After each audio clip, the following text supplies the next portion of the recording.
ಕರ್ತನ ಪರಿಶುದ್ಧ ನಾಮಕ್ಕೆ ಸ್ತೋತ್ರವಾಗಲಿ. ಕರ್ತನ ಸನ್ನಿಧಾನದಲ್ಲಿ ಈ ಸಮಯದಲ್ಲಿ, ಈ ಬೆಳಗಿನ ಜಾವದಲ್ಲಿ, ಈ ಮುಂಜಾವಿನ ಪ್ರಾರ್ಥನೆಯಲ್ಲಿ ಧ್ಯಾನ ಮಾಡುವುದಕ್ಕೆ ಕರ್ತನು ಕೊಟ್ಟಂತ ಕೃಪೆಗಾಗಿ ಕರ್ತನಿಗೆ ಸ್ತೋತ್ರ. Hallelujah, hallelujah, hallelujah.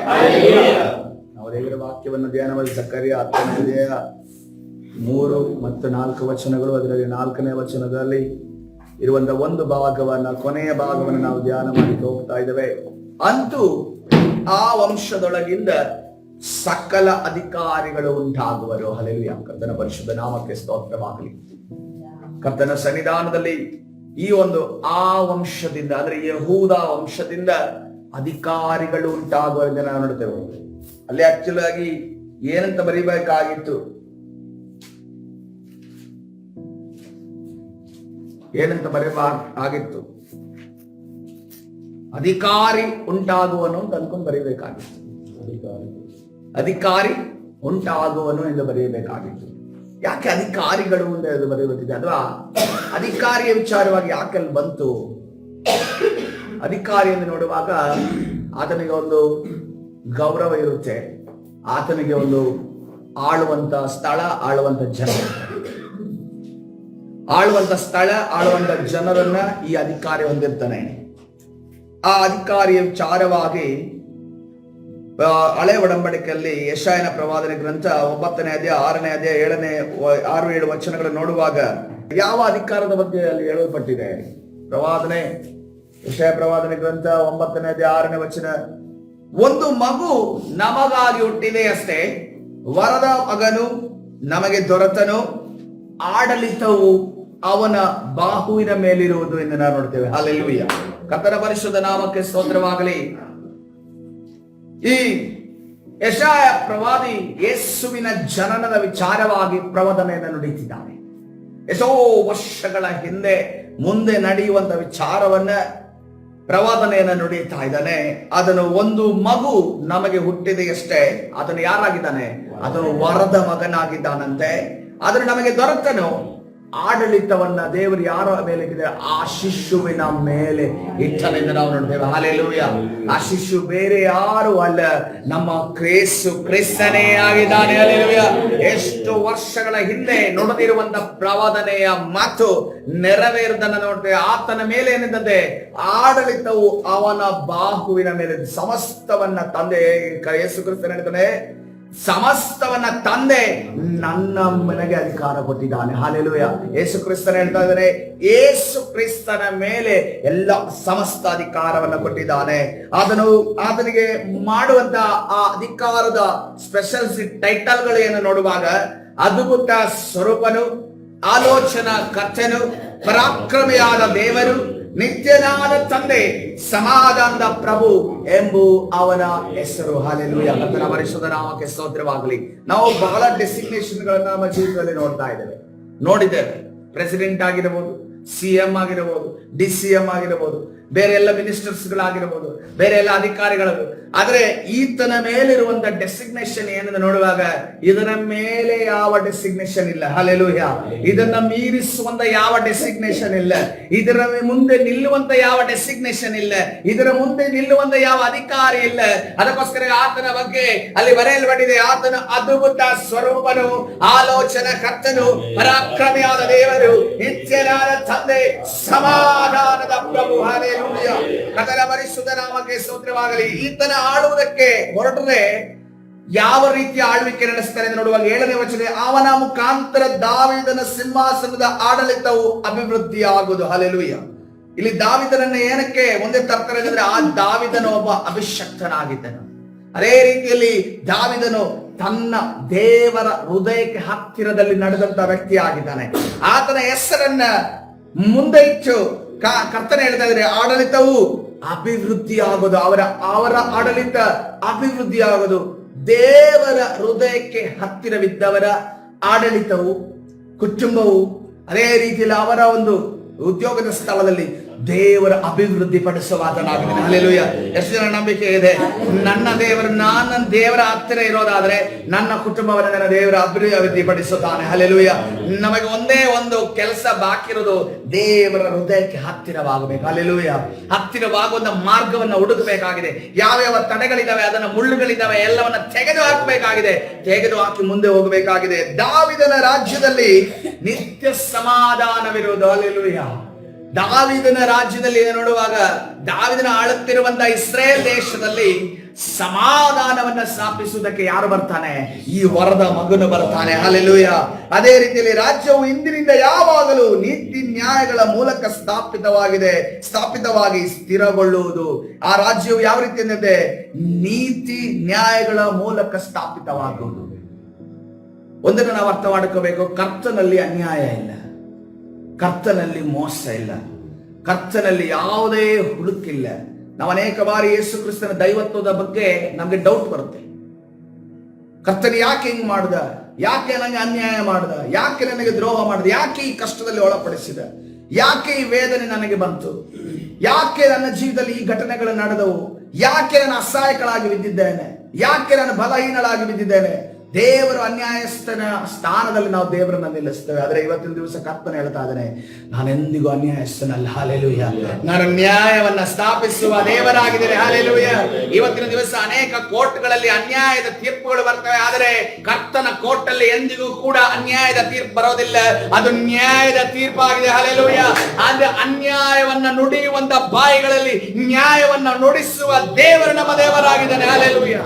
ಯಾಕಂದ್ರೆ ನೆಬೂಕದ್ನೆಚ್ಚರನ ಕಾಲದಲ್ಲಿ ಒಬ್ಬ ಅನ್ಯಾಯಸ್ಥನ ರಾಜ, ಅನ್ಯಾಯವನ್ನ ಮತ್ತು ದಬ್ಬಾಳಿಕೆಯನ್ನ ಮಾಡುತ್ತಿರುವಂತಹ ಹುಚ್ಚು ರಾಜ, ಹುಚ್ಚು ತೊರೆ ಎಂದು ಹೇಳ್ತಿರಲ್ಲ, ಆ ರೀತಿ ವ್ಯಕ್ತಿ. ಯಾರಾದರೂ ಕನಸು ಹೇಳ್ತೀನಿ, ಅರ್ಥ ಕೊಡಿ ಅಂದ್ಕೊಂಡು ಹೇಳ್ತಾರೆ. ಇವನು ಏನ್ ಹೇಳ್ತಾನೆ? ನಾನು ಬಿದ್ದಿರಿಂದ ಕನಸನ್ನು ನೀವೇ ಹೇಳ್ಬೇಕು, ಅರ್ಥನು ನೀವೇ ಹೇಳ್ಬೇಕು. ಇದು ಯಾರಾದರೂ ಮತಿ ಕರೆಕ್ಟ್ ಆಗಿರೋರು, ಮನಸ್ಸು ಸರಿ ಇರೋರು ಯಾರಾದ್ರೂ ಹೇಳೋಂತ ಮಾತ ಇದು. ಈ ದಿನಮಾನಗಳಲ್ಲಿ ಕೆಲವು ಹುಚ್ಚು ದೊರೆಗಳು ನಮ್ಮ ಲೋಕದಲ್ಲಿ ಇದ್ದಾರೆ. ಅವರು ಏನಂದ್ರೆ ತನ್ನಂತಾನೆ ಕೂತಿರ್ತಾರೆ, ಒಂದೇ ಕ್ಷಣ ಡಿಸಿಷನ್ ತಗೋಬಿಡ್ತಾರೆ. ಅದೇ ರೀತಿಯ ವ್ಯಕ್ತಿ ನೆಬೂಕದ್ನೆಚ್ಚರನು. ಈ ನೆಬೂಕದ್ನೆಚ್ಚರನ ಅಂತ ಒಂದು ಹುಚ್ಚು ದೊರೆ ಆಗಿದ್ರು ಕೂಡ ಆತನನ್ನ ಬಾಯಲ್ಲಿ ಕೂಡ ದೇವರು ಸತ್ಯವನ್ನ, ನ್ಯಾಯವನ್ನ, ನೀತಿಯನ್ನ ಹೊರಡಿಸಿ ನನ್ನ ದೇವರಾಗಿದ್ದಾನೆ. ಹಲ್ಲೆಲೂಯಾ. ಅದೇ ರೀತಿಯಲ್ಲಿ ಇವತ್ತಿನ ದಿವಸ ನಮ್ಮ ಸುತ್ತಲೂ ದುಷ್ಟ ಜನರಿರ್ಬೋದು, ಆದರೆ ಕರ್ತನು ಅವರ ಬಾಯಲ್ಲೂ ಕೂಡ ನ್ಯಾಯ, ನೀತಿ, ಧರ್ಮವನ್ನು ಹೊರಡಿಸಲು ಕರ್ತನು ಶಕ್ತನಾಗಿದ್ದಾನೆ. ಹಲ್ಲೆಲೂಯಾ. ಆದ್ರೆ ಪ್ರಾರ್ಥನೆ ಮಾಡಲು ನಾವು ಸಿದ್ಧರಿದ್ದೇವ. ನಾವು ಪ್ರಾರ್ಥನೆ ಮಾಡಲು ಸಿದ್ಧರಿರುವುದಾದ್ರೆ ಅವರ ಬಾಯಲ್ಲಿ ಕರ್ತನು ನ್ಯಾಯ ನುಡಿಸಲು ಶಕ್ತನಾಗಿದ್ದಾನೆ. ಹಲ್ಲೆಲೂಯಾ. ಕರ್ತನ ಪರಿಶುದ್ಧ ನಾಮಕ್ಕೆ ಸ್ತೋತ್ರವಾಗಲಿ. ಆ ಸೇನಾಧೀಶ್ವರ ಯೆಹೋವನ ಆಗ್ರಹವು ಇದನ್ನು ನೆರವೇರಿಸುವುದು. ಹಲ್ಲೆಲೂಯಾ. ಕರ್ತನ ಪರಿಶುದ್ಧ ನಾಮಕ್ಕೆ ಸ್ತೋತ್ರವಾಗಿ. ಇದೆಲ್ಲವೂ ಯಾರ ಆಗ್ರಹ ಅಂತೆ? ಸೇನಾಧೀಶ್ವರದ ತಂದೆಯಾದ ದೇವರ ಆಗ್ರಹ ಆಗಿದೆ. ಹಲ್ಲೆಲೂಯಾ. ಕರ್ತನ ಪರಿಶುದ್ಧ ನಾಮಕ್ಕೆ ಸ್ತೋತ್ರ. ಅಷ್ಟು ಮಾತ್ರವಲ್ಲ ಪ್ರಿಯರೇ, ಈ ಯೇಸು ಕ್ರಿಸ್ತನ ವಿಚಾರವಾಗಿ ಕೇವಲ ಸತ್ಯ ಪ್ರವಾದಿ ಆಗಿರುವಂತ ಈ ಯೆಶಾಯ ಪ್ರವಾದಿ ಮಾತ್ರ ನುಡಿದಿರೋದಲ್ಲ, ಇದನ್ನ ತನ್ನ ಪ್ರವಾದನೆಯನ್ನ, ತನ್ನ ದೈವತ್ವವನ್ನ, ದೇವರನ್ನ ಹಣಕ್ಕೋಸ್ಕರ ಮಾರಿದ್ದಂತ ಬಿಳಾಮನು ಕೂಡ ಈ ರೀತಿಯಲ್ಲಿ ಹೇಳ್ತಾನೆ. ಅರಣ್ಯಕಾಂಡ 24ನೇ ಅಧ್ಯಾಯ 17ನೇ ವಚನವನ್ನು ನೋಡುವಾಗ, ಇವನು ತನ್ನ ಪ್ರವಾದನೆಯನ್ನು ಹಣಕ್ಕೋಸ್ಕರ ಮಾರೋನು, ತನ್ನ ದೇವರನ್ನ ಹಣಕ್ಕೋಸ್ಕರ ಮಾರೋನು. ಇವನು ಅನ್ಯಾಯಸ್ಥರ ಶತ್ರುಗಳ ಪರವಾಗಿ ನಿಲ್ಲುವಂತ ಒಬ್ಬ ಪ್ರವಾದಿ. ಆದರೂ ಕೂಡ ಆತನ ಬಾಯಲ್ಲಿ ದೇವರು ನುಡಿಸ್ತಿರೋ ಮಾತನ್ನ ಗಮನಿಸಿರಿ. ಒಬ್ಬ ಆತನನ್ನು ನಾನು ನೋಡಿದ್ದೇನೆ, ಆತನು ಈಗಿನವನಲ್ಲ, ಆತನು ಕಾಣಿಸುತ್ತಾನೆ, ಆದರೆ ಸಮೀಪದಲ್ಲಿ ಅಲ್ಲ. ಯಾಕೋಬ ವಂಶದವರಲ್ಲಿ ನಕ್ಷತ್ರ ಪ್ರಾಯನೊಬ್ಬನು ಉದಯಿಸಿದ್ದಾನೆ. ಇಸ್ರಾಯೇಲರಲ್ಲಿ ರಾಜದಂಡ ಹಿಡಿದವನು ಕಂಡು ಬಂದಿದ್ದಾನೆ. ಅವನು ಮೋವಾಬ್ಯರ ತಲೆಯನ್ನು ಸಿಡಿ ಹಾಕಿದ್ದಾನೆ, ಯುದ್ಧ ವೀರರೆಲ್ಲರನ್ನು ಕೆಡವಿ ಬಿಟ್ಟಿದ್ದಾನೆ. ಹಲ್ಲೆಲೂಯಾ. ಕರ್ತನ ಪರಿಶುದ್ಧ ನಾಮಕ್ಕೆ ಸ್ತೋತ್ರವಾಗಲಿ. ರಾಜದಂಡವನ್ನು ಇಟ್ಟುಕೊಳ್ಳೋದು ರಾಜ ಮಾತ್ರ. ಹಲ್ಲೆಲೂಯಾ. ಒಬ್ಬ ರಾಜ ನಮಗೆ ಎಲ್ಲಿ ಸಿಗುತ್ತದೆ ಅಂತ ನೋಡುವಾಗ, ಎಸ್ತೇರಳ ಒಂದು ಕತೆ ಬರುವಾಗ ರಾಜದಂಡವನ್ನು ತೋರಿಸಿದ್ರೆ ಮಾತ್ರನೇ ಆ ಒಂದು ಕಾರ್ಯ ನಡೀಲಿ ಅಥವಾ ಸಕ್ಸಸ್ ಆಗ್ಲಿ ಅಂತ ಅನ್ಕೊಂಡ್ರು. ರಾಜನ ಒಂದು ಅಪ್ಪಣೆಯನ್ನ ಅನ್ನೋ ರೀತಿಯ ಆ ಒಂದು ರಾಜ್ಯದಲ್ಲಿ ಆ ರೀತಿಯ ಒಂದು ವ್ಯವಹಾರ ಅಥವಾ ಸಂಸ್ಕಾರ ಆಯ್ತು. ಅದೇ ರೀತಿಯಲ್ಲಿ ಇಲ್ಲಿ ರಾಜದಂಡವನ್ನು ಹಿಡಿದುಕೊಂಡಂತ ಒಬ್ಬ ವ್ಯಕ್ತಿ ಇದ್ದಾನೆ. ಆತನು ಯಾರಾಗಿದ್ದಾನಂತೆ? ಅದನ್ನು ಈಗಿನವನಲ್ಲಂತೆ, ಆ ಸಂದರ್ಭದಲ್ಲಿ ಆತನಲ್ಲ ಇದ್ದವನಲ್ಲ. ಆದ್ರೆ ಆತನು ಕಾಣಿಸುತ್ತಾನೆ ನನಗೆ ಸಮೀಪದಲ್ಲಿ ಅಲ್ಲ. ಯಾಕೋಬ ವಂಶದಲ್ಲಿ ನಕ್ಷತ್ರ ಪ್ರಾಯನೊಬ್ಬನು ಉದಯಿಸಿದ್ದಾನೆ. ಇಸ್ರಾಯೇಲರಲ್ಲಿ ರಾಜದಂಡ ಹಿಡಿದವನು ಕಂಡು ಬಂದಿದ್ದಾನೆ. ಅವನು ಏನ್ ಮಾಡ್ತಾನಂದ್ರೆ ಶತ್ರು ಅಂದ್ರೆ ಮೋವಾಬಿನ ತಲೆಯನ್ನ ಸೀಲಿ ಹಾಕಿದ್ದಾನೆ. ಯುದ್ಧ ವೀರರೆಲ್ಲರನ್ನು ಕೆಡವಿ ಬಿಟ್ಟಿದ್ದಾನೆ. ಹಲ್ಲೆಲೂಯ. ಆತನ ಮುಂದೆ ಪರಾಕ್ರಮ ತೋರಿಸುವವರು ಯಾರು ಇಲ್ಲ. ಇವತ್ತಿನ ದಿವಸ ಮಾತಿನಲ್ಲಿ, ತಮ್ಮ ಕ್ರಿಯೆಗಳಲ್ಲಿ, ತಮ್ಮ ಅಧಿಕಾರದ ಮುಖಾಂತರ ನಮ್ಮ ಮುಂದೆ ಪೌರುಷವನ್ನ ತೋರಿಸುವಂತ ಅನೇಕ ಜನರನ್ನ ನಾವು ನೋಡ್ತಾ ಇದ್ದೇವೆ. ಆದ್ರೆ ಕರ್ತನ ಹೇಳ್ತಾ ಇದ್ದಾನೆ, ಅವರ ಮುಂದೆ ನೀನು ಮಾತನಾಡೋ ಅವಶ್ಯಕತೆ ಇಲ್ಲ. ನೀನು ಸುಮ್ಮನಿದ್ರೆ ನಾನು ನಿನಗೋಸ್ಕರ ಯುದ್ಧ ಮಾಡ್ತೇನೆ. ಹಲ್ಲೆಲೂಯ. ನೀನು ಸುಮ್ಮನೆ ಇರೋದಾದ್ರೆ ನಾನು ನಿನಗೋಸ್ಕರ ಯುದ್ಧ ಮಾಡ್ತೇನೆ ಎಂದು ಕರ್ತನ ಹೇಳ್ತಾನೆ. ಹಲ್ಲೆಲೂಯ. ಕರ್ತನ ಪರಿಶುದ್ಧ ನಾಮಕ್ಕೆ ಸ್ತೋತ್ರವಾಗಲಿ. ಅದೇ ರೀತಿಯಲ್ಲಿ ಪ್ರವಾದಿ ಯೆರೆಮೀಯನ ಗ್ರಂಥ ಇನ್ನು ಈ ಕರ್ತನಾದ ಯೇಸು ಅಧಿಕಾರಿ ಎನ್ನುವಂತ ಒಂದು ನಿಟ್ಟಿನಲ್ಲಿ ಏನು ಈ ಪ್ರವಾದಿಗಳು ಹೇಳ್ತಾರೆ? ಯೆಹೋವನಿಗನ್ನುತ್ತಾನೆ, ಇಗೋ ನಾನು ಮುಂದಿನ ಕಾಲದಲ್ಲಿ ದಾವೀದನೆಂಬ ಮೂಲದಿಂದ ಸದ್ಧರ್ಮಿಯಾದ ಮೊಳಿಕೆಯನ್ನು ಚಿಗುರಿಸುವೆನು. ಯೆರೆಮೀಯ ಗ್ರಂಥ 23ನೇ ಅಧ್ಯಾಯ 5ನೇ ವಚನ, 5ರಿಂದ 6 ವಚನಗಳು. ಸದ್ಧರ್ಮಿಯಾದ ಮೊಳಿಕೆಯನ್ನು ಚಿಗುರಿಸುವೆನು. ಅವನು ರಾಜನಾಗಿ ಆಳುತ್ತಾ ವಿವೇಕದಿಂದ ಕಾರ್ಯವನ್ನು ಸಾಧಿಸುತ್ತಾ ದೇಶದಲ್ಲಿ ನೀತಿ ನ್ಯಾಯಗಳನ್ನ ನಿರ್ವಹಿಸುವನು. ಕರ್ತನ ಒಂದು ಬರುವಿಕೆ ಈ ಸಮಯದಲ್ಲಿ ನಮಗೆ ಬೇಕಾಗಿದೆ ಪ್ರಿಯರೇ. ಕರ್ತನ ಸಾನ್ನಿಧ್ಯ ಈ ಭಾರತ ದೇಶದಲ್ಲಿ ಬೇಕಾಗಿದೆ. ಯಾಕಂದ್ರೆ ಏನ್ ನಡೀತಿದೆ ಭಾರತ ದೇಶದಲ್ಲಿ ಅನ್ನೋದು ನಮಗೆ ಗೊತ್ತಿದೆ. ನೀಟ್ ಎಂಬಂತ ಸಿಇಟಿಯನ್ನ ತೆಗೆದು, ಸಿಇಟಿ ಎಲ್ಲ ಒಟ್ಟಿಗೆ ಇತ್ತು, ಅದನ್ನ ತೆಗೆದು ನೀಟ್ ಅಂತ ಅನ್ಕೊಂಡು ಸಪರೇಟ್ ಮಾಡಿ ಸ್ಟೂಡೆಂಟ್ಸ್ಗೆ ಸಿಇಟಿ ಪರ್ಪಸ್ ಆಗಿನೂ ಓದಬೇಕು, ನೀಟ್ ಪರ್ಪಸ್ ಆಗಿನೂ ಓದಬೇಕು, ಅಕಾಡೆಮಿಕ್ ಪರ್ಪಸ್ ಆಗಿನೂ ಓದಬೇಕು. ನಾವು ವಿಶೇಷವಾದದ್ದು ಏನೋ ಮಾಡ್ತೇವೆ ಅಂತ ಅನ್ಕೊಂಡು ಅದನ್ನ ಮಾಡೋಣ. ಓಕೆ, ಒಳ್ಳೇದೇ. ಆ ಸಪರೇಟ್ ಆದಾಗ, ಬೈಫರ್ಗೆಟ್ ಆದಾಗ ಓದುವವರ ಕಾನ್ಸಂಟ್ರೇಷನ್ ಒಂದು ಕಡೆ ಆದಾಗ. ಆದ್ರೆ ಸ್ಟೂಡೆಂಟ್ ಎಲ್ಲದಕ್ಕೂ ಓದ್ಬೇಕಿತ್ತಾನೆ. ಸ್ಟೂಡೆಂಟ್ ಎಲ್ಲದಕ್ಕೂ ಓದ್ಬೇಕು. ಯಾಕೆಂತಂದ್ರೆ ಅವನೆಲ್ಲ ಸಬ್ಜೆಕ್ಟು ಅಥವಾ ಇದು ಒಂದು ಸಿಗ್ಲಿಲ್ಲ ಅಂದ್ರೆ ಇದನ್ನಾದ್ರೂ ಟ್ರೈ ಮಾಡ್ಬೋದಲ್ಲ ಅಂತ ಇರುತ್ತೆ. ಸೊ ಹಾಗಿರೋದ್ರಿಂದ ಸ್ಟೂಡೆಂಟ್ಗೆ ಹೊರೆ ಆಯ್ತು, ಪರವಾಗಿಲ್ಲ, ಏನೋ ಒಂದು ಒಳ್ಳೇದು ಮಾಡ್ತಿದ್ದಾರೆ ಅಂತ ಆಯ್ತು. ಆದ್ರೆ ಅಂತ ಒಂದು ಸೀರಿಯಸ್ ಆಗಿರುವಂತ ವಿಚಾರ ಯಾವುದೋ ಸ್ಕೂಲಲ್ಲೋ ಕಾಲೇಜಲ್ಲೋ ಲೀಕ್ ಆಗಿರೋದಲ್ಲ. ಕ್ವಶನ್ ಪೇಪರ್ಗಳು ಇಡೀ ನೀಟ್ ಅನ್ನ ಇಡೀ ಆಲ್ ಓವರ್ ಇಂಡಿಯಾ ನಡೆಯುವಂತ ಎಕ್ಸಾಮ್ ಕ್ವಶನ್ ಪೇಪರ್ ಲೀಕ್ ಆಗುತ್ತೆ. ಲೀಕ್ ಆಗಿ ಲೀಕ್ ಆದ ಜವಾಬ್ದಾರಿಯನ್ನ ಯಾರು ಹೊತ್ಕೊಳ್ತಾ ಇಲ್ಲ. ಲೀಕ್ ಆದ ಜವಾಬ್ದಾರಿಯನ್ನ ಯಾವ ರೀತಿ ಇರಬೇಕಾಗಿತ್ತು?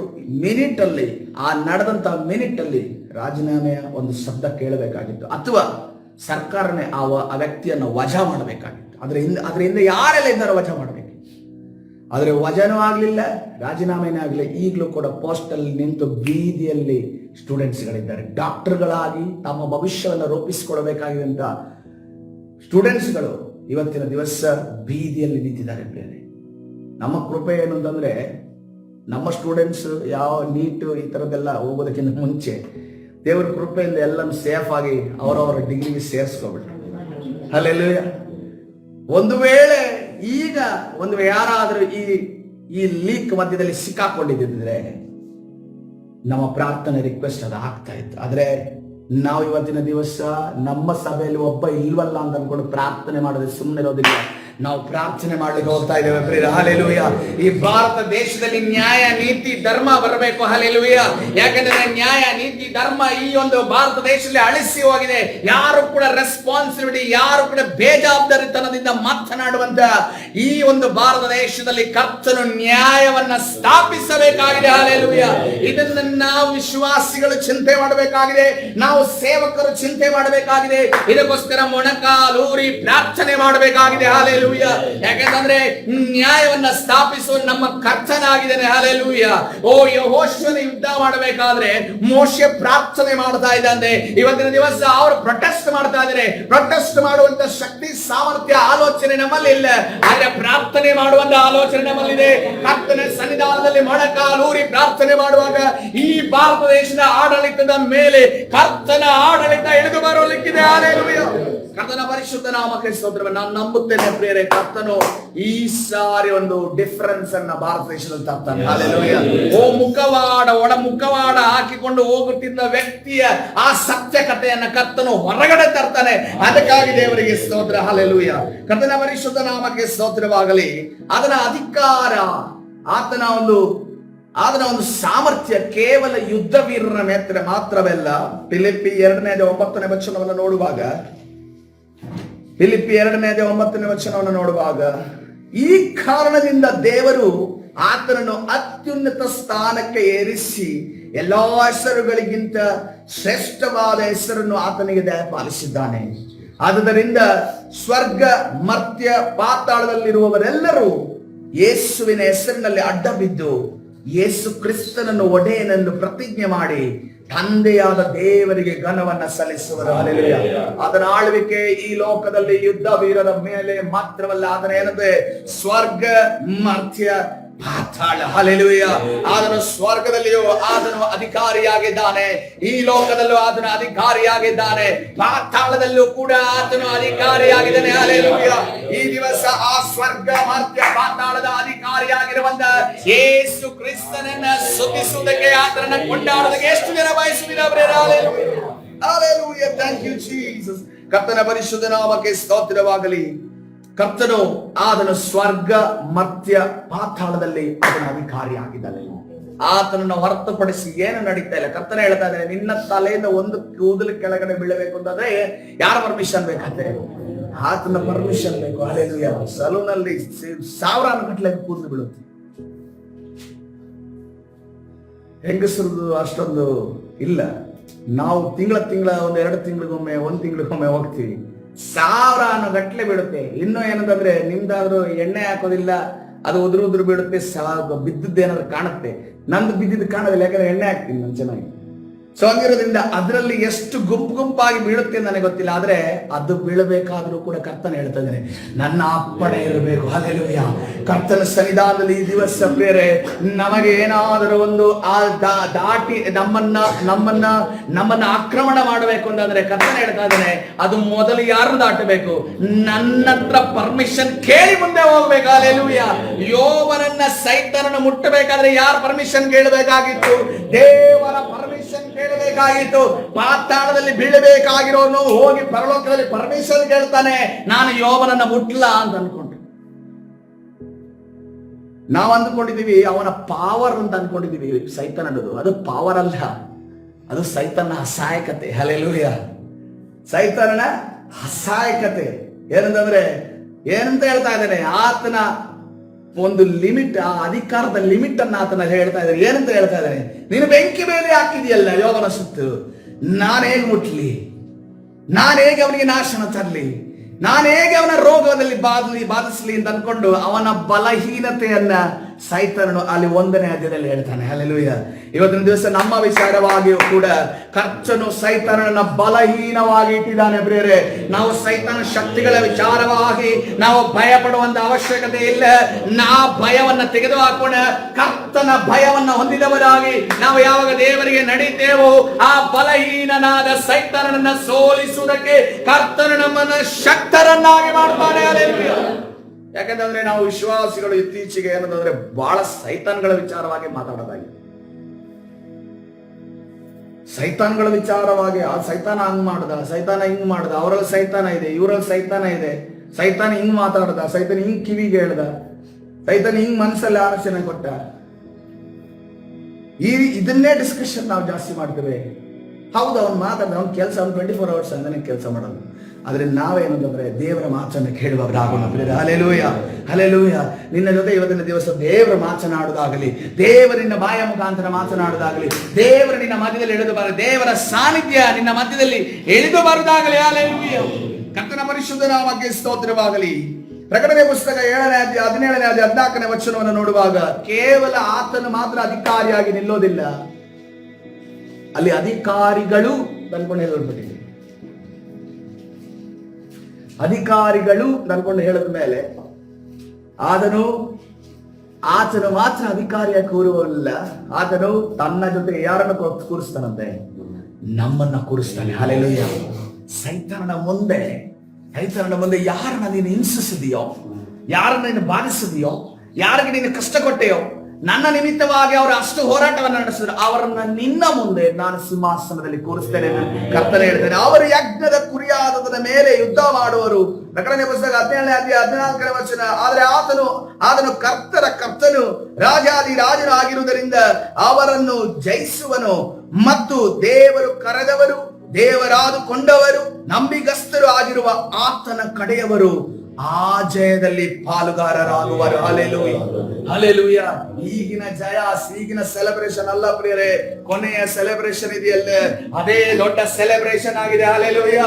ಅಲ್ಲಿ ನಮ್ಮ ಕಷ್ಟ ತೀರಿರುವಂತ, ಕಷ್ಟಗಳನ್ನ ಹೋರಾಡಿ ಜಯಿಸಿರುವಂತ ಸೆಲೆಬ್ರೇಷನ್ ಅನ್ನ ನಾವು ಆ ಪರಲೋಕದಲ್ಲಿ ನಾವು ಮಾಡಲಿಕ್ಕಿದ್ದೇವೆ. ಹಲ್ಲೆಲೂಯಾ. Thank you Jesus. ಕರ್ತನ ಪರಿಶುದ್ಧ ನಾಮ. ಪ್ರಕಟಣೆ 3ನೇ ಅಧ್ಯಾಯ 21ನೇ ವಚನವನ್ನು ನೋಡುವಾಗ, ನಾನು ಜಯ ಹೊಂದಿ ನನ್ನ ತಂದೆಯೊಡನೆ ಸಿಂಹಾಸನದಲ್ಲಿ ಕೂತುಕೊಂಡೆನು, ಹಾಗೆಯೇ ಜಯ ಹೊಂದುವವನನ್ನು ನನ್ನೊಡನೆ ಸಿಂಹಾಸನದಲ್ಲಿ ಕೂತುಕೊಳ್ಳುವಂತೆ ಮಾಡುವೆನು. ಹಲ್ಲೆಲೂಯಾ. ಅದಕ್ಕೋಸ್ಕರವಾಗಿ ಜಕರಿಯ ಹೇಳ್ತಾ ಇದ್ದಾನೆ, ನಿನ್ನ ದೇವರು ಒಬ್ಬ ಅಧಿಕಾರಿ ಮಾತ್ರ ಅಲ್ಲ, ಆದರೆ ಹೇಳ್ತಾ ಇದ್ದಾನೆ ಅಧಿಕಾರಿಗಳು ಎಂದು ಹೇಳ್ತಾ ಇದ್ದಾನೆ. ಅಧಿಕಾರಿಗಳು ಎಂದು ಹೇಳುವಾಗ ಆತನೊಬ್ಬನೇ ಅಧಿಕಾರವನ್ನ ಮಾಡೋದಿಲ್ಲ, ನಿಮಗೂ ಕೂಡ ಅಧಿಕಾರಗಳನ್ನ ಕೊಡ್ತಾನೆ, ನೀವು ಕೂಡ ಆಳುವವರಾಗಿರುತ್ತೀರಿ. 1000 ವರ್ಷಗಳ ಆಳ್ವಿಕೆ ಬರುತ್ತೆ, 1000 ವರ್ಷಗಳ ಆಳ್ವಿಕೆ ಬರುತ್ತೆ. ಆ ಸಮಯದಲ್ಲಿ ನಾವು ಕೂಡ ಆಳ್ತೀವಿ. ಇವತ್ತಿನ ದಿವಸ ಒಂದು ಅಪ್ಲಿಕೇಶನ್ ಇಟ್ಕೊಂಡು ಈ ಲೋಕದ ಒಂದು ಆಫೀಸ್ಗಳ ಮುಂದೆ ಹೋಗುವಾಗ ನಮ್ಮ ಕಾಲು ನಡುಗುತ್ತೆ, ಕೈ ನಡುಗುತ್ತೆ. ಆದ್ರೆ ಒಂದೊಂದು ದಿವಸ ಬರುತ್ತೆ, ಇಡೀ ಲೋಕ ನಮ್ಮನ್ನು ಹುಡುಕಿಕೊಂಡು ಬರುತ್ತೆ. ಹಲ್ಲೆಲೂಯಾ. ನಮ್ಮನ್ನು ಹುಡುಕಿಕೊಂಡು ಬರುತ್ತೆ. ಹಾಗಾದ್ರೆ ಹೇಗಿರುತ್ತೆ ಆ ಒಂದು ಅಧಿಕಾರ? ನಾವು ಒಂದು ನಿದರ್ಶನದಿಂದ ಕಲ್ತ್ಕೋಬಹುದು. ಸತ್ಯವೇದದಲ್ಲಿ ಅದು ಬರೆಯಲ್ಪಟ್ಟಿದೆ. ಯಾವ ನಿದರ್ಶನ? ಅಧಿಕಾರ ಕೊಡಲ್ಪಡುತ್ತೆ ಅನ್ನೋದು ಯಾವ ನಿದರ್ಶನ? ಒಂದು ಸತ್ಯವೇದದಲ್ಲಿ ಒಂದು ದೃಷ್ಟಾಂತವನ್ನು ಬರೆಯಲ್ಪಟ್ಟಿದೆ. ಯಾವ್ದದು? ಹೇಳೋದನ್ನ ಕಾನ್ಫಿಡೆನ್ಸ್ ಆಗಿ ಹೇಳಿ. ಭಿಕ್ಷುಕಕಾರನ ಮತ್ತು ಐಶ್ವರ್ಯವಂತನು. ಅಲ್ಲಿ ಭಿಕ್ಷುಕಕಾರನ ಹೋಗಿ ಎಲ್ಲಿ ಹೋಗ್ತಾನೆ? ಅಬ್ರಾಮನ ಎದೆಗೆ. ಆ ಸ್ಥಳ ಯಾವುದು ಗೊತ್ತಾ? ಅದು ಪರದೇಶ ಆಗಿದೆ. ಆ ಪರದೇಶ ಎಂಬ ಸ್ಥಳದಲ್ಲಿ ಅಬ್ರಾಮನ ಎಲ್ಲಿಂದ ಬಂದ? ಅಬ್ರಾಮನ ಪರಲೋಕದಲ್ಲಿ ಇರ್ಬೇಕಿತ್ತಲ್ಲ. ಅಬ್ರಾಮನ ನೀತಿವಂತನಾಗಿರೋದನ್ನ ಪರಲೋಕದಲ್ಲಿ ಇರ್ಬೇಕಲ್ಲ. ಆದ್ರೆ ಪರದೇಶದಲ್ಲಿ ಇದ್ದಾನೆ ಅಂತಂದ್ರೆ ಪರದೇಶದ ಇನ್ಚಾರ್ಜ್ ಯಾರು ಕೊಟ್ಟವ್ರೆ? ಅಬ್ರಾಮನಿಗೆ ಕೊಟ್ಟಿದ್ದಾರೆ. ಹಲ್ಲೆಲೂಯಾ. ಬಂದಂತ ವಿಶ್ವಾಸಿಗಳನ್ನ, ಬಂದಂತ ದೇವಜನರನ್ನ ಆಲಿಂಗಿಸುವಂತ, ಅವರನ್ನ ಸ್ವಾಗತ ಮಾಡುವಂತ.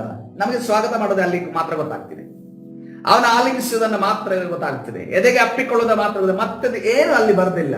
ಅಲ್ಲಿ ನಾನು ಅಂದುಕೊಳ್ಳೋದು ಏನಂತಂದ್ರೆ, ಆ ಕೆಲಸವನ್ನು ಯಾರು ಕೊಟ್ಟಿದ್ದಾರೆ? ಅಬ್ರಾಮನಿಗೆ ದೇವರು ಕೊಟ್ಟಿದ್ದಾರೆ. ಹಲ್ಲೆಲೂಯಾ. ಯಾಕಂದ್ರೆ ಅಬ್ರಾಮನ ಹೇಳ್ತಾ ಇದ್ರೆ, ಜಯ ಹೊಂದಿದವನೇ ನೀನು ಏನಂತಂದ್ರೆ ದಣಿಯ ಸೌಭಾಗ್ಯದಲ್ಲಿ ಬಾಳು ಎನ್ನುವ ಮಾತನ್ನ ಅಬ್ರಾಮನಿಗೆ ಮಾತು ಹೇಳೋದಕ್ಕೆ ಕೊಟ್ಟಿದ್ದಾರೆ. ಹಲ್ಲೆಲೂಯಾ. ಅಲ್ಲಿ ಒಂದು ಅಧಿಕಾರವನ್ನ ಆ ಪರದೇಶದಲ್ಲಿ ಕರ್ತನು ಕೊಟ್ಟಿದ್ದಾರೆ. ನಮಗೆ ಅಂಥದೇ ಅಧಿಕಾರವನ್ನ ಕರ್ತನು ಮುಂದಿನ ದಿನಮಾನದಲ್ಲಿ. ನಮ್ಮ ಆಲೋಚನೆ ಏನು ಗೊತ್ತಾ? ಈಗ ಬಹಳ ಕ್ಷಣಿಕವಾದ ಆಲೋಚನೆಯಲ್ಲಿದ್ದೇವೆ. ಅದು ಪರಲೋಕ, ಪರದೇಶ, ಅದು ಇದು ಎಂಥದ್ದು ಬೇಡ. ನಮ್ಗೇನಂತಂದ್ರೆ ಬಂದು ಸಂಬಳ ಚೆನ್ನಾಗಿ ಬಂದ್ರೆ ಸಾಕು, ಚೆನ್ನಾಗಿ ಉಂಡ್ರೆ ಸಾಕು, ಚೆನ್ನಾಗಿ ಮನೆ ಕಟ್ಟರೆ ಸಾಕು, ಕಾರ್ ತಗೊಂಡ್ರೆ ಸಾಕು, ಇಷ್ಟೇ. ಯೋಚನೆ ಮಾಡ್ರಿ ಒಂದೇ ಸರಿ ಮನುಷ್ಯ ಹುಟ್ಟಿದ ಮೇಲೆ ಅವನು ಸಕ್ಸಸ್ ಅಂತ ಅನ್ಕೊಳ್ಳೋದು. ಯಾಕಂದ್ರೆ ಮೊನ್ನೆ ನಮ್ಮ ಡ್ಯಾಡಿಗೆ ಫೋನ್ ಮಾಡಿದಾಗ ಅವ್ರು ಅಂತಾರೆ, ಇನ್ನು ಚೆನ್ನಾಗಿ ದುಡಿ, ಚೆನ್ನಾಗಿ ಬಂಗ್ಲೆಗಳನ್ನು ಮಾಡು, ಚೆನ್ನಾಗಿ ಕಾರ್ನ ತೆಗಿ ಅಂತ ಅನ್ಕೊಂಡು ಹೇಳ್ತಾರೆ. ಅವ್ರು ಹೇಳೋದನ್ನ ಸುಮ್ಮನೆ ಕೇಳ್ತಾ ಇರ್ತೀನಿ. ಈಗ ಬರೀ ವಯಸ್ಸು ಬೇರೆ ಆಗಿದೆ, 72 ಆಗಿದೆ. ಇನ್ನೇನು ಹೇಳಿದ್ದನ್ನೇ ಹೇಳ್ತಾರೆ ಅಷ್ಟೇನೆ. ಅದಕ್ಕೋಸ್ಕರ ಅದನ್ನ ಹೇಳಿದ್ರು. ಅದಕ್ಕೆ ಅವ್ರಿಗೆ ಅದರಲ್ಲಿ ಏನಂತಂದ್ರೆ ಅದರಲ್ಲೇ ಸಮಾಧಾನ.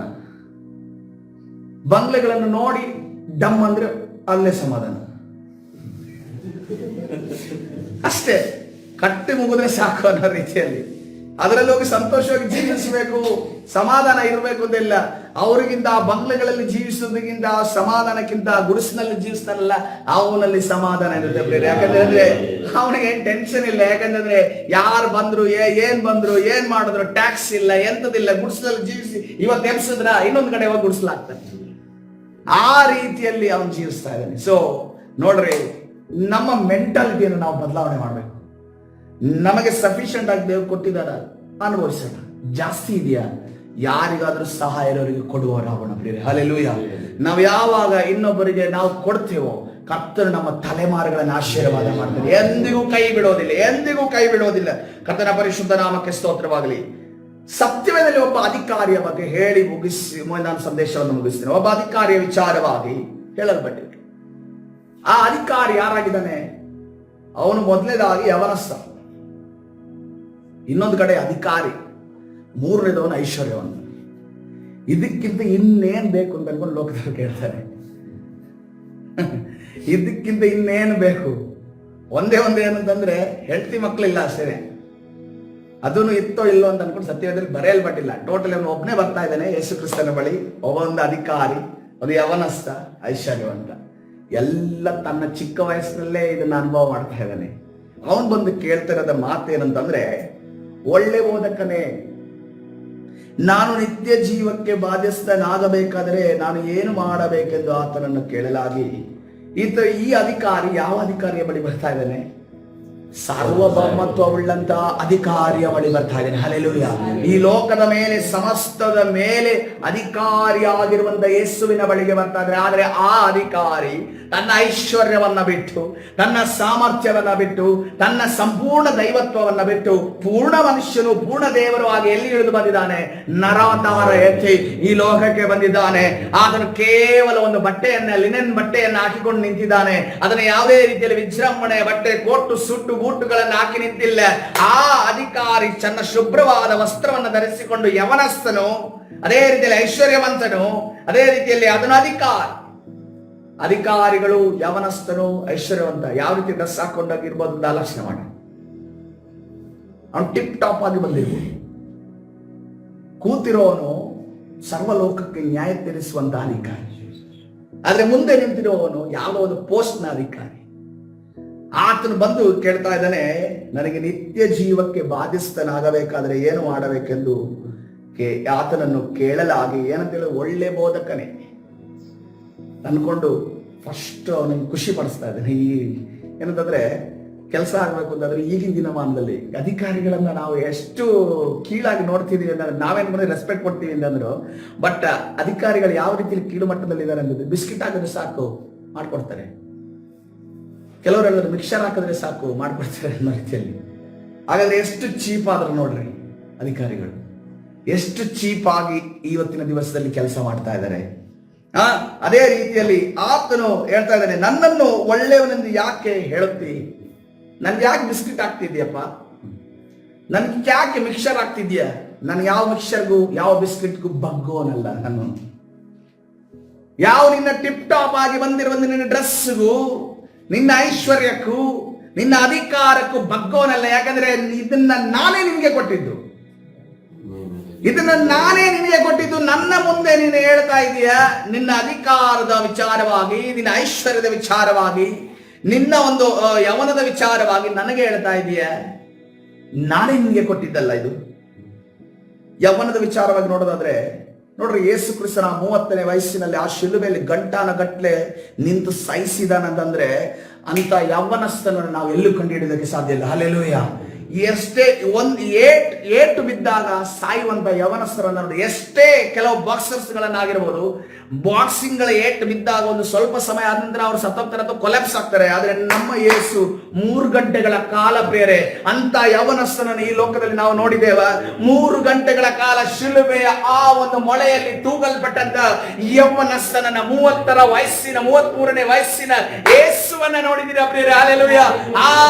ಆತನಿಗಿಂತ ಮಸ್ಕ್ಯುಲರ್ ಬಾಡಿ ಇರುವಂತ ಯಾವ ವ್ಯಕ್ತಿ ಈ ಲೋಕದಲ್ಲಿ ಇಲ್ಲ. ಹಲ್ಲೆಲೂಯಾ.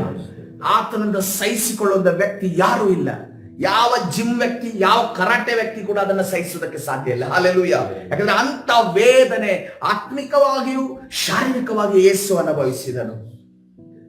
ನರಹತ್ಯೆ ಮಾಡಬಾರದು, ವ್ಯಭಿಚಾರ ಮಾಡಬಾರದು, ಕದಿಯಬಾರದು, ಸುಳ್ಳು ಸಾಕ್ಷಿ ಹೇಳಬಾರದು, ಮೋಸ ಮಾಡಬಾರದು, ನಿನ್ನ ತಂದೆ ತಾಯಿಗಳನ್ನು ಸನ್ಮಾನಿಸಬೇಕು ಎಂಬ ದೇವರ ಆಜ್ಞೆಗಳನ್ನು ನಿನಗೆ ಗೊತ್ತಿವೆ ಅಷ್ಟೇ ಎಂದು ಹೇಳಿದನು. ಅವನು ಆತನಿಗೆ, ಬೋಧಕನೇ, ನಾನು ಚಿಕ್ಕಂದಿನಿಂದಲೂ ಇವೆಲ್ಲದಕ್ಕೂ ಸರಿಯಾಗಿ ನಡೆದುಕೊಂಡು ಬಂದಿದ್ದೇನೆ. ಬಹಳ ಪ್ರೊಫೆಷನಲ್ ಆಗಿ ಮಾತಾಡ್ತಿದ್ದೀನಿ. ನಾನು ನಡೆದುಕೊಂಡು ಬಂದಿದ್ದೇನೆ. ಯೇಸು ಅವನನ್ನು ದೃಷ್ಟಿಸಿ ನೋಡಿ ಪ್ರೀತಿಸಿ, ನೋಡಿ ಅದು ಹೇಳಿದ್ರು ಕೂಡ, ಯಾಕಂದ್ರೆ ಟಾರ್ಚ್ ಯಾರ ಮೇಲೆ ಹಾಕ್ತಾ ಇದ್ದಾರೆ? ಸೂರ್ಯನ ಮೇಲೆ ಟಾರ್ಚ್ ಬೀಳ್ತಾ ಇದೆ. ಆದ್ರೂ ಕೂಡ ಕರ್ತನು ಅದನ್ನು ದೃಷ್ಟಿಸಿ ನೋಡಿ ಪ್ರೀತಿಸಿ, ನಿನಗೆ ಒಂದು ಕಡಿಮೆ ಆಗಿದೆ, ಏನದು? ಹೋಗು, ನಿನ್ನ ಬದುಕನ್ನೆಲ್ಲ ಮಾರಿ ಬಡವರಿಗೆ ಕೊಡು, ಪರಲೋಕದಲ್ಲಿ ನಿನಗೆ ಸಂಪತ್ತಿರೋದು, ನೀನು ಬಂದು ನನ್ನನ್ನು ಹಿಂಬಾಲಿಸು. ಹಲ್ಲೆಲೂಯಾ. ಸ್ತೋತ್ರವಾಗಿ. ನೀನು ಈ ಲೋಕದ ಐಶ್ವರ್ಯ ನೋಡಿದ್ಯಾ, ಈ ಲೋಕದ ಅಧಿಕಾರ ನೋಡಿದ್ಯಾ, ಈ ಲೋಕದ ಯೌವನವನ್ನ ನೋಡಿದ್ಯಾ? ನಾನು ಪರಲೋಕದ ಐಶ್ವರ್ಯವುಳ್ಳವನು. ಹಲ್ಲೆಲೂಯಾ. ನಾನು ಪರಲೋಕದ ಐಶ್ವರ್ಯವನ್ನು ಹೊಂದಿದಾದನು, ಪರಲೋಕದ ಸರ್ವಭೌಮತ್ವ ಹೊಂದಿದಾದನು, ಪರಲೋಕ ಸಿಂಹಾಸನದಲ್ಲಿ ಕುಳಿತುಕೊಂಡು ಈ ಲೋಕವನ್ನು ಆಳಿದಾದನು. ಆ ಐಶ್ವರ್ಯವನ್ನು ನಾನು ಬಿಟ್ಟು ಬಂದಿದ್ದೇನೆ. ನೀನು ಕೂಡ ಬಿಟ್ಟು ಬರೋದಾದ್ರೆ ನಿನಗೆ ನಿತ್ಯ ಜೀವ ರೂಢಿ ಇದೆ. ಹಲ್ಲೆಲೂಯಾ. ನಿನಗೆ ಈಗ ನಾನು ಟಿಕೆಟ್ ಬುಕ್ ಮಾಡ್ತೀನಿ, ನೀನು ಸಿದ್ಧನಿದ್ದೀಯಾ ಅಂತ ಅನ್ಕೊಂಡು ಕೇಳ್ತಾನೆ. ಅದನ್ನ ಬೇಸರದ ಮುಖ ಮಾಡಿ ಅವನೇನು ಹೋಗ್ತಾನೆ, ಹಿಂದೆ ಹೋಗ್ತಾನೆ. ಇದೇ ಇಲ್ಲಿರುವಂತ ಅಧಿಕಾರಿಗೂ ಪರಲೋಕದಲ್ಲಿ ಇರುವಂತ ಅಧಿಕಾರಿಗೂ ಡಿಫರೆನ್ಸ್. ಆ ಅಧಿಕಾರಿ ಹೇಳ್ತಾ ಇದ್ದಾನೆ, ನೀನು ಎಲ್ಲವನ್ನ ಬಿಟ್ಟು ನನ್ನನ್ನು ಹಿಂಬಾಲಿಸು.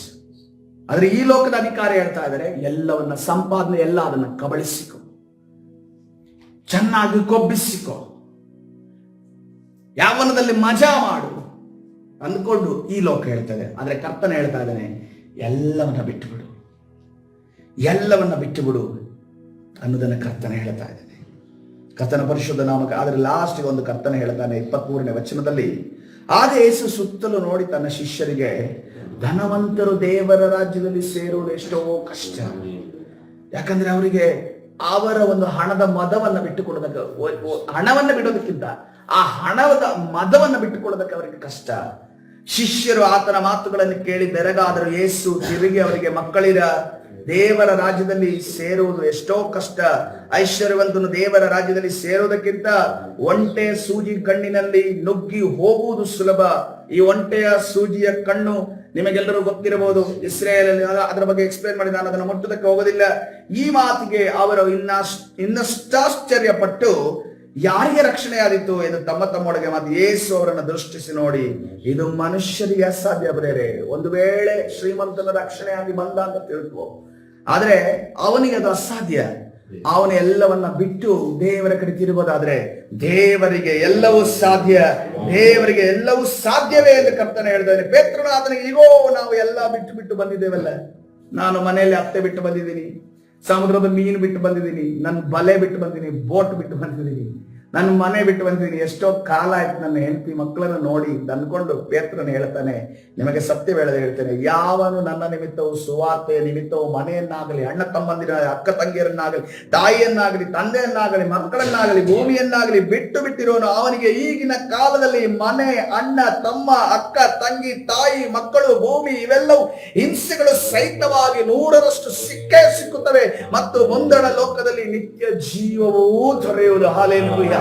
ಕರ್ತನ ಪರಿಶುದ್ಧ ನಾಮಕ್ಕೆ ಸ್ತೋತ್ರವಾಗಲಿ. ಪೇತ್ರನ ಈ ರೀತಿಯಲ್ಲಿ ಕೇಳುವಾಗ, ನೀವು ನನ್ನ ನಿಮಿತ್ತವಾಗಿ ಇದನ್ನೆಲ್ಲ ಕಾರ್ಯ ಮಾಡಿದ್ದೀರಲ್ಲ, ಅದರ ನಿಮಿತ್ತವಾಗಿ ನಾನೆಲ್ಲವನ್ನ ಕೊಡ್ತೇನೆ. ಒಂದು ಅದರ ಜೊತೆ ಯಾವುದಿದೆ ಅದನ್ನು ಮರೆಯಬಾರದು, ಹಿಂಸೆಯ ಸಹಿತವಾಗಿ. ಹಲ್ಲೆಲೂಯಾ. ಹಿಂಸೆಯನ್ನು ಹೊರತುಪಡಿಸಿ ಅಲ್ಲ, ಎಲ್ಲ ಜಾಲಿ ಮಾಡಿಕೊಂಡು ಸ್ಟೇಜಲ್ಲಿ ಚೆನ್ನಾಗಿ ಹಾಡಾಡ್ಕೊಂಡು ರೀಚ್ ಮಾಡಿಕೊಂಡು ಚೆನ್ನಾಗಿ ಮಜಾ ಮಾಡ್ಕೊಂಡು ಚಾರಿಟಿ ವರ್ಕ್ ಮಾಡಿಕೊಂಡು ಸೇವೆ ಮಾಡ್ಕೊಂಡು ಹೋಗಿ ಅಂತ ಅನ್ಕೊಂಡಿದ್ವಿ. ಹಿಂಸೆಯ ಸಹಿತವಾಗಿ, ಹಲ್ಲೆಲೂಯಾ, ಶೋಧನೆಯ ಸಹಿತವಾಗಿ ಕರ್ತನ ಸನ್ನಿಧಿಯಲ್ಲಿ ಪ್ರಾರ್ಥನೆ ಮಾಡೋಣ ಪ್ರಿಯರೇ. ಕರ್ತನ ಎಂತ ಅಧಿಕಾರಿಯನ್ನು ನಮ್ಮಿಂದ ಬಯಸ್ತಾನೆ. ದೇವರು ಒಂದು ಸ್ಥಾನದಲ್ಲಿ, ದೊಡ್ಡ ಸ್ಥಾನದಲ್ಲಿ ಇಟ್ಟಿದ್ದಾನೆ ಅಂತಂದ್ರೆ ನಮಗೋಸ್ಕರ ಅಲ್ಲ, ನಮ್ಮನ್ನು ಆತನು ಇದು ಪೂರೈಸಿ ಅದೇ ರೀತಿಯಲ್ಲಿ ಇನ್ನೊಬ್ಬರಿಗೋಸ್ಕರ ಆತನ ಇಟ್ಟಿದ್ದಾನೆ. ನಮ್ಮಿಂದ ಆಗುವಂತ ಸರ್ವಿಸ್ ಅನ್ನ ನಾವು ಮಾಡೋಣ ಪ್ರಿಯರೇ. ಅನ್ಯಾಯ ಇದೆಯಾ, ಆ ಅನ್ಯಾಯದ ಮಧ್ಯದಲ್ಲಿ ನ್ಯಾಯವಾಗಿ ನಾವು ನ್ಯಾಯವನ್ನು ಆಚರಿಸೋಣ. ಹಲ್ಲೆಲೂಯಾ. ಒಂದು ಸ್ಥಾನಕ್ಕೆ ಹೋಗ್ತಾ ಇದ್ದೇವೆ ಅಂತಂದ್ರೆ ಕರ್ತನು ನಮಗೆ ಆ ಅಧಿಕಾರವನ್ನು ಕೊಟ್ಟಿದ್ದಾನೆ ಅನ್ನೋದಾದ್ರೆ ನ್ಯಾಯವನ್ನ ನೀತಿಯನ್ನ ಸ್ಥಾಪಿಸುವುದಕ್ಕೋಸ್ಕರ, ಬಡವರಿಗೆ ಸಹಾಯ ಮಾಡುವುದಕ್ಕೋಸ್ಕರ ಈ ಸಮಯದಲ್ಲಿ ಪ್ರಾರ್ಥನೆ ಮಾಡೋಣ. ಪರಿಶುದ್ಧನಾದ ದೇವರ ನಿನ್ನ ನಾಮಕ್ಕೆ ಸ್ತೋತ್ರವಾಗಲಿ. ನಿನ್ನ ಆಶೀರ್ವದಿಸು, ಬಲಪಡಿಸು. ಈ ಬೆಳಗಿನ ಜಾವದಲ್ಲಿ ನಿನ್ನ ಸಾನ್ನಿಧ್ಯದಲ್ಲಿ ಬರುವುದಕ್ಕೆ ಕೊಟ್ಟಂತ ಕೃಪೆಗಾಗಿ ನಿನಗೆ ಸ್ತೋತ್ರ ಮಾಡುತ್ತೇವೆ. ಹೌದು ಸ್ವಾಮಿ, ನೀನು ನಮ್ಮ ಮಧ್ಯದಲ್ಲಿರುವ ಸರ್ವ ಅಧಿಕಾರವುಳ್ಳಂತ ದೇವರಾಗಿದ್ದಿ ಕರ್ತನೇ. ನಾವು ನಿನ್ನ ರೀತಿಯಲ್ಲೇ ಈ ಲೋಕದಲ್ಲಿ ಕರ್ತನೇ ರಾಜ ಜೀವಿಸುವಾಗ ಸಹಾಯ ಮಾಡು. ಮುಂದೊಂದು ದಿವಸ ಈ ಲೋಕದ ಅಧಿಕಾರವು ಕರ್ತನೇ ಪರಲೋಕದ ಅಧಿಕಾರವು ಸಿಕ್ಕುವಾಗ ಎಲ್ಲವನ್ನ ಬಿಟ್ಟು ಬಿಟ್ಟವರಾಗಿ ನಿನ್ನನ್ನು ಹಿಂಬಾಲಿಸಿಕೊಂಡು ಆ ಅಧಿಕಾರದ ಮೇರೆಯಲ್ಲಿ ಕರ್ತನೆ ರಾಜ, ಅಧಿಕಾರವಿಲ್ಲದವರ ನಮಗಿರುವ ಕೆಳಗಿರುವವರನ್ನ ಕರ್ತನೆ ರಾಜ ಮಾನಿಸುವ ಹಾಗೆ, ಗೌರವವನ್ನು ಸಲ್ಲಿಸುವ ಹಾಗೆ, ಸಹಾಯವನ್ನ ಮಾಡುವಾಗ ನಮ್ಮ ಒಬ್ಬೊಬ್ಬರನ್ನ ನಡೆಸು ಕರ್ತನೆ. ವಿರೋಧವಾಗಿ ಕಾರ್ಯ ಮಾಡುವಂತ ಎಲ್ಲ ಸೈತಾನನ ಕಾರ್ಯಗಳು ಲಯವಾಗಲಿ ಯೇಸುವಿನ ನಾಮದಲ್ಲಿ. ಕರ್ತನಾದ ಯೇಸು ಸ್ವಾಮಿ ಪ್ರಾರ್ಥನೆ ಹೊಂದಿಕೊಳ್ತೇನೆ ಜೀವವುಳ್ಳ ತಂದೆ, ಆಮೆನ್.